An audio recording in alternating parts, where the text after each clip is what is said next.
Hello बच्चों, मैं आपकी ब्यूटी मैम फिर से एक बार आपके साथ लेसन 2 लेकर और इसका नाम हुआ पुष्पी पादपों में लैंगिक प्रजनन। तो हमने पिछले एक्सरसाइज में पढ़ा था जीवों में जनन। अब जो है पुष्पी पौधों में हम लोग प्रजनन पढ़ेंगे। तो इस लेसन में हम पढ़ेंगे आवर्त बीजी के बारे में। निषेचन से पहले पुष्पी पौधों में क्या क्या है जो चेंजिंग आते हैं, और निषेचन यानी फर्टिलाइजेशन के बाद क्या क्या क्रियाएं हैं जो होती है। साथ में इसमें असंजनन और बहुभ्रूणता भी एक पॉइंट है जो स्पेशल है, इस पर भी हम लोग ध्यान देंगे। चूँकि यह एक्सरसाइज पूरी तरह से पुष्पी पौधों पे आधारित है, तो उसका पार्ट को समझना और उसमें फर्टिलाइजेशन की क्रिया को समझना, ये सब बहुत इम्पोर्टेंट हो जाता है। तो चलिए मैं आज एक पुष्पी पौधों को मैं आपको दिखाते हुए उसके सभी पार्ट का नाम बताऊंगी। देखिए, ये जो है उड़हल का फूल है ना। इसे हम लोग सब देखे हैं और जानते भी हैं, है ना। तो इसका जो है, इसका ये भाग जो ग्रीन वाला है ना, ये जो है ये भी दलपुंज है, लेकिन ये बाह्य दलपुंज है ना। ये पतला वाला ये भी दलपुंज है, ये भी दलपुंज है, और ये कलर जो है ना, ये भी दलपुंज है। इसे वर्णी लवक भी कहते हैं हम लोग, है ना। तो ये जो है इसके सभी पार्ट जो हैं ये सहायक होते हैं, है ना, सहायता के लिए होते हैं। तो ये सब जो है ये आकर्षक होते हैं, ये इसे दलपुंज कहते हैं, कलर वाला। तो ये दलपुंज ही है जो कीटों को, भौरों को आकर्षित करता है। इसका रंग जो चटकीला होता है इसके वजह से, और बाकी ये सब हेल्प करते हैं, है ना। और जिस पर ये दलपुंज है, जिस चक्री पर एक साथ, है ना, स्थित होता है, उसे है वृंत कहा जाता है। अब इसको हम 1 बाई 1 पार्ट को हटाऊंगी और आप लोग धीरे धीरे इसको देखेंगे, ठीक है। तो ये देखिए इस पार्ट का, है ना, मेल और फीमेल सभी पार्ट को मैं इसमें बताऊंगी। तो ये ग्रीन वाला पार्ट ये है ना, ये सब जो है आपका ये क्या है, ये सारा आपका बाह्य दलपुंज है ना, ये ग्रीन वाला, ठीक है। ये हटा देते हैं हम, है ना, हट गया, ठीक है। अब इसके बाद ये जो है ना, जो चक्री आपको दिख रहा है जिसपे ये कलरफुल, जिसे दलपुंज कहते हैं, स्थित है, ये इसे वर्तिका कहते हैं, सॉरी, ये जो है वृंत कहलाता है ना। और इस वृंत पर ये चक्री नुमा, है ना, एक सही दिशा में और तरीके से ये स्थित रहता है, और सभी इसी वृंत पर होते हैं। कैसे, ये देखिए, ये इसे मैं हटाती हूँ पहले। ये इसमें कलर जो है ये इसी वजह से इसका नाम क्या है, वर्णी लवक के वजह से इसमें कलर पाया जाता है, ठीक है। ये देखिए 1 बाई 1 मैं इसे हटा रही हूँ, ओके। ये अब ये आपके पास जो बचा है ये बहुत इम्पोर्टेंट है। ये जो वृंत है, आपको पता है यहाँ जो है ना, ये पार्ट है ना, ये जो वाइट वाला दिख रहा है आपको, ये पार्ट जो है वो जायंग वाले पार्ट है, यानी मादा का पार्ट है ये, है ना। और इसके ऊपर जो है ये आपका मेल पार्ट है ना। तो ये पुष्प का, तो इसको हम कैसे देखेंगे, ये देखिए। सबसे पहले इसे जब हम छूते हैं, ये पीले वाले येलो है ना, इसको इस टाइप से बस हल्का से छुएंगे तो हाथ में देखिए आपको तो ऐसे दिख रहा होगा, हल्का हल्का दिखता है।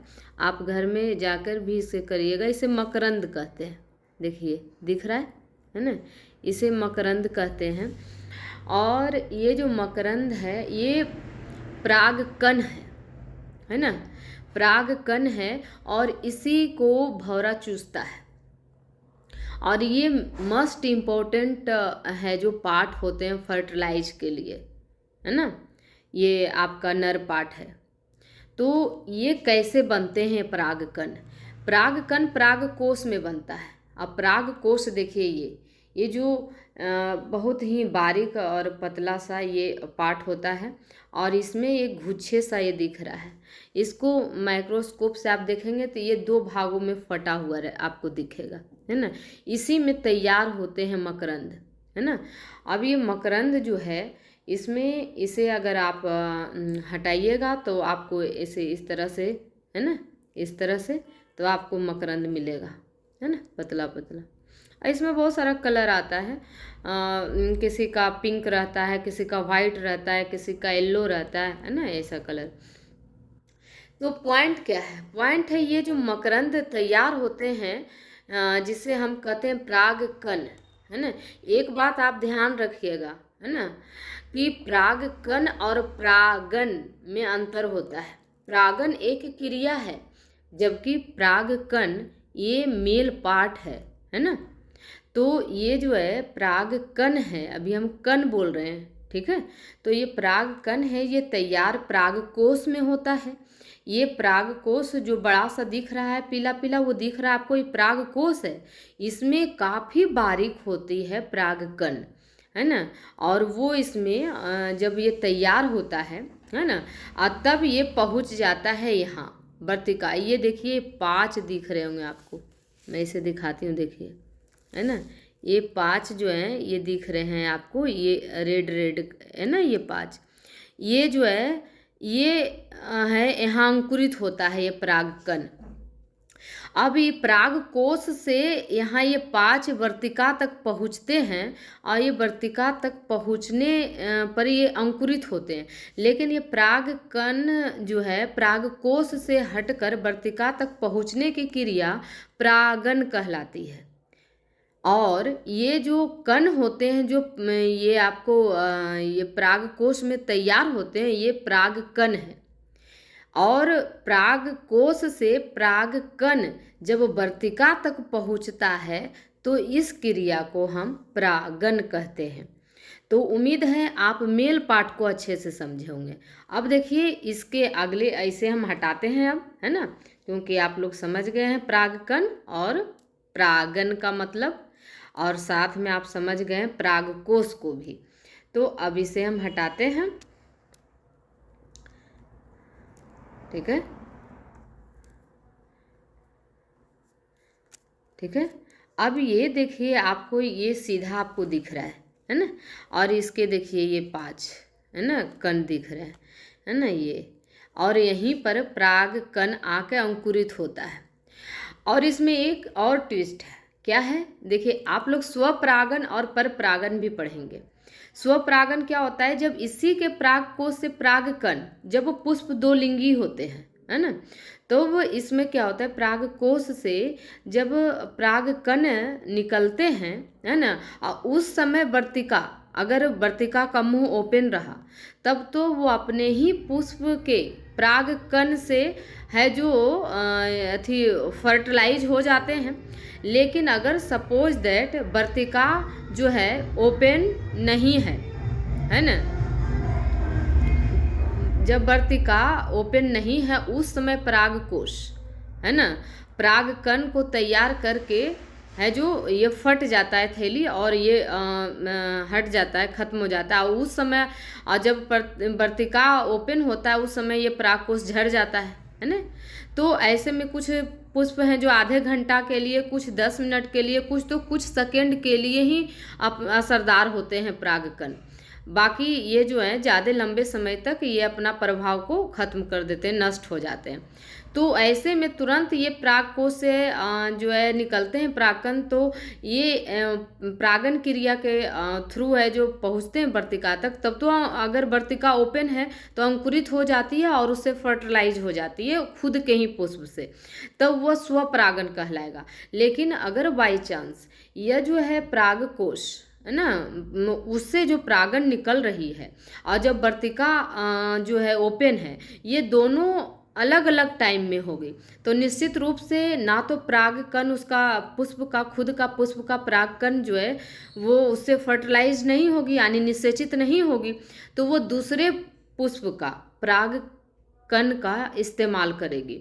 और तब दूसरे पुष्प से जब उसके वर्तिका ओपन रहती है तब वो फर्टिलाइज अर्थात निषेचित होती है, तब ऐसे स्थिति में वो पर परागण कहलाता है ना। ये दो बहुत इंपॉर्टेंट मस्ट इंपॉर्टेंट क्वेश्चन है, खास करके बिहार बोर्ड के लिए, है ना।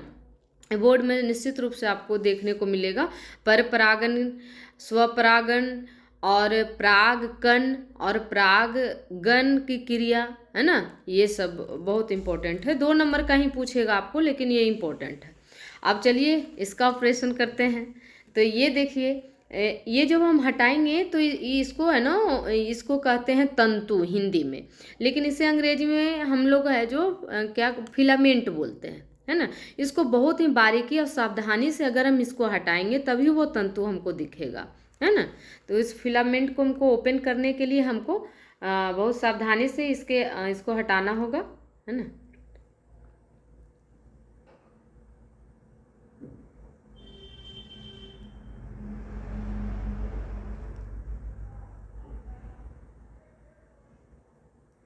अगर ये टूट गया तो मैं फिलामेंट आपको नहीं दिखा पाऊंगी, फिर परेशानी हो जाएगा।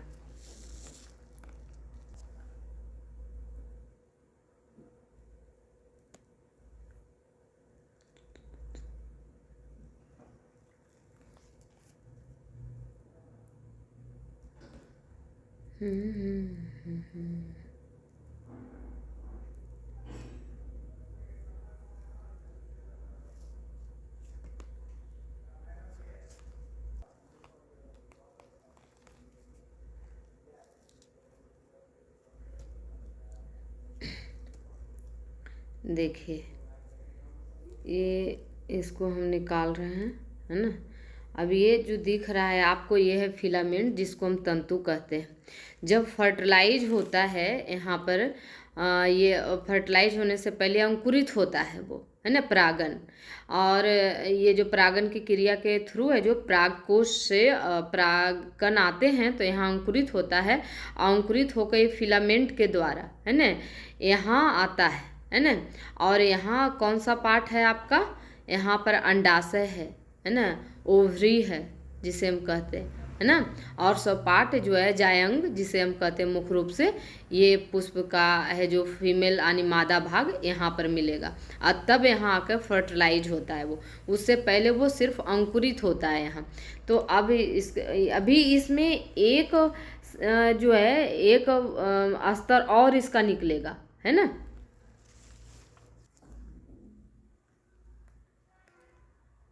उस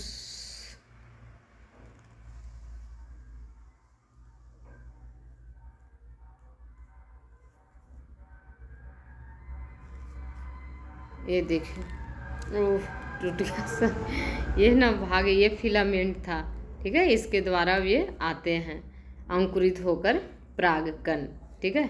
और ये पहुँचते हैं यहाँ तक, है ना। सॉरी अभी ये टूट गया है ना।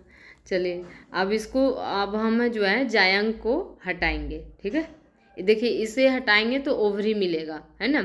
आपको पता है कि जो है ना, इसमें अंडाशय और बीजांड होते हैं। अंडाशय जो होते हैं वो परिपक्व होके डेवलप होके फर्टिलाइज के बाद ये अंडाशय जो हैं वो आपका फल भित्ति बना देते हैं, यानी फल बना देते हैं। और बीजांड जो है वो डेवलप होकर और क्या बना देते हैं, ये बीज का निर्माण कर देते हैं। तो ये देखिए हम आपको इसका निकालते हैं, ओवरी अंडक, ये देखिए ये पूरा ओपन हो गया, देखिए, है ना। अब ये अंडा वाला भाग देखिए निकला है ना। अब इसको हम अगर हटाएंगे, अभी भी कवर इसमें है, अब इसको हम ओपन और करते हैं, तब ये देखिए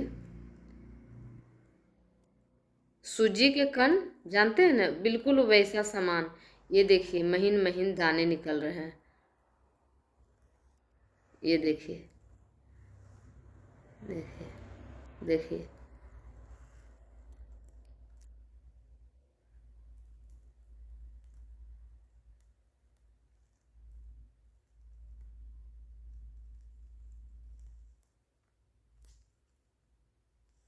ये देखिए,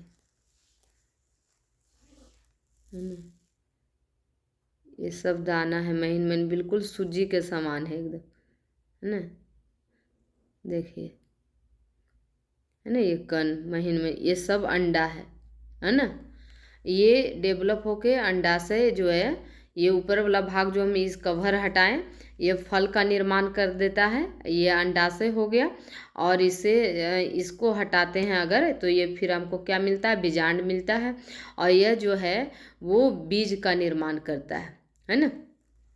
ये सब देखिए एक ही है जो वृंत पर आश्रित थे, इसी चक्री पे सारा पुष्प का। ये जो फर्टिलाइज हो जाता है, तो पुष्प के अन्य सब जो भाग होते हैं, जो दलपुंज, बाह्य दलपुंज और भी अवशेषी बहुत सारे पार्ट जो होते हैं, वो सब फर्टिलाइज होने के बाद जो है सारे झड़ जाते हैं, है ना। तो पुष्पी पौधों में ये सब क्रियाएं होती है। उम्मीद है आप लोग समझे होंगे, देखे होंगे इसे, है ना। अगर बढ़िया से समझ जाएंगे तो खुद आपके आसपास ऐसे पुष्प होंगे जैसे बलसम के, जिसे हम है जो उसको पुष्प को बटम का फूल भी कहते हैं उसको, वो भी दो लिंग ये होता है। आप उसे भी देख सकते हैं ट्राई करके। ये तो उड़हल का था, और आपके बुक में उड़हल का फिगर भी बनाना रहता है, और इसके सभी पार्ट को आपको पढ़ना है इसमें बहुत ज़्यादा, इसलिए मैं इसी पुष्प को चुनी। बाकी अदरवाइज आप भी जो भी पुष्प का चाहें तो आप इस तरह से उसके पार्ट को समझने के लिए आप हटाकर देख सकते हैं। अगर आप खुद, है ना, साइंस क्या होता है ना, करके देखने से बच्चे ज़्यादा समझते हैं। अगर आप करके देखेंगे तो आप ज़्यादा अच्छा समझेंगे, है ना। और इसमें और भी अगर कहीं पर आपको दिक्कत हुआ हो तो बैक जाके फिर से 1 से 2 बार आप इसको देखेंगे तो ज़रूर समझ जाएंगे, है ना। तो और कल हम आपको इसका इम्पोर्टेंट है जो मेन मेन पॉइंट बताऊंगी, है ना। क्योंकि देखिए बात ये है कि हम डिटेल से और सब क्लास ले सकते हैं, लेकिन टाइम कम है ना। तो हम इम्पोर्टेंट जो वीडियो हो सकता है जो आपको क्वेश्चन आंसर है, बस उसी को बस दिखाना चाहते हैं। अदरवाइज जनवरी से जब मैं क्लास वीडियो डालूंगी तो स्टेप बाय स्टेप और काफ़ी एक्सप्लेन के साथ डालूंगी। उससे पहले आपका अभी एग्ज़ाम स्पेशल चल रहा है, तो इसे मैं थोड़ा तेज कर कर मतलब बढ़ा के स्पीड को ही मैं अपलोड करती हूँ, ताकि आपका टाइम बच सके, है ना। तो उम्मीद है आपको आज का क्लास ये अच्छा लगा होगा, है ना।